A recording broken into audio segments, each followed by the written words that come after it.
झारखंड के डुमरी के विधायक और झारखंड लोकतांत्रिक क्रांतिकारी मोर्चा के केंद्रीय अध्यक्ष टाइगर जयराम महतो ने कॉरपोरेट कंपनियों पर बड़ा हमला बोला है।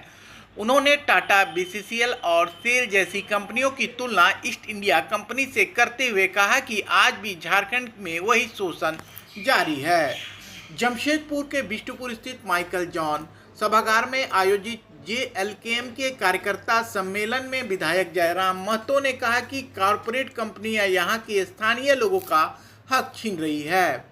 उन्होंने कहा कि अब हम दो हमारे दो की नीति नहीं, हम दो हमारे चार की रणनीति अपनानी होगी, जिससे दो पुत्र विद्रोही बनाया जाए। उन्होंने कहा कि ईस्ट इंडिया कंपनी भले ही चली गई हो, लेकिन उसका रूप आज भी टाटा, सेल जैसी कंपनियों के रूप में जिंदा है। अब हमें ऐसे बेटों को जन्म देना होगा जो हमारी जमीन और हक की रक्षा करे। कार्यक्रम के दौरान अधिवक्ता मानिक महतो ने मंच पर लौटते ही दोबारा पार्टी में शामिल होने की घोषणा की। इसके अलावे एनएसयूआई के पूर्व अध्यक्ष लक्ष्मण बांद्रा, भारत आदिवासी पार्टी के कई नेता और युवा भी मोर्चा में शामिल हुए। इस दौरान सम्मेलन में पार्टी के कई वरिष्ठ नेताओं और महिला मोर्चा की पदाधिकारियों ने हिस्सा लिया। आयोजन के अंत में एकजुट होकर आंदोलन तेज करने का संकल्प लिया गया। मैं उस पर बात नहीं करना चाहता हूं, लेकिन आपके सामने आपने देखा योगी आदित्यनाथ उस मठ से होकर, उस मंदिर से बाहर होकर सदन के भीतर गए हैं, क्योंकि उनको भी मालूम है लोकतांत्रिक तरीके से ही इस देश की, इस राज्य की समस्याओं का समाधान होगा।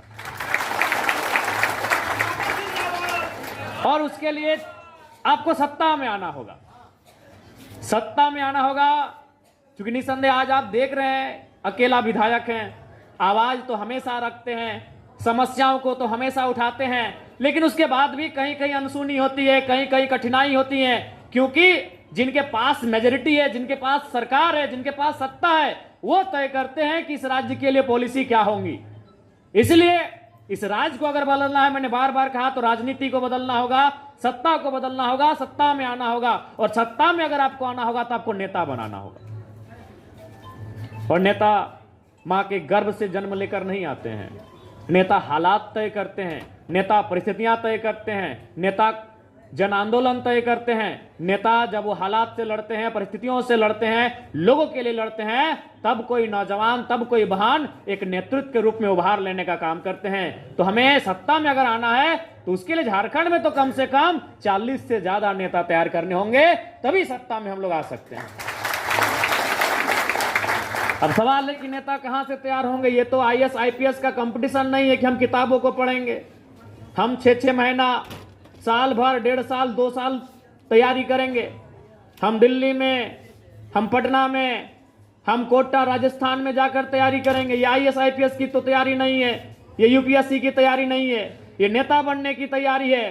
तो नेता जनता के बीच से बनते हैं, और जनता के बीच जब आप रहेंगे, जब जनता की समस्याओं के साथ रहेंगे, तब आप निश्चय एक नेता बन के उभार लेंगे। वही हमारा मकसद होना चाहिए।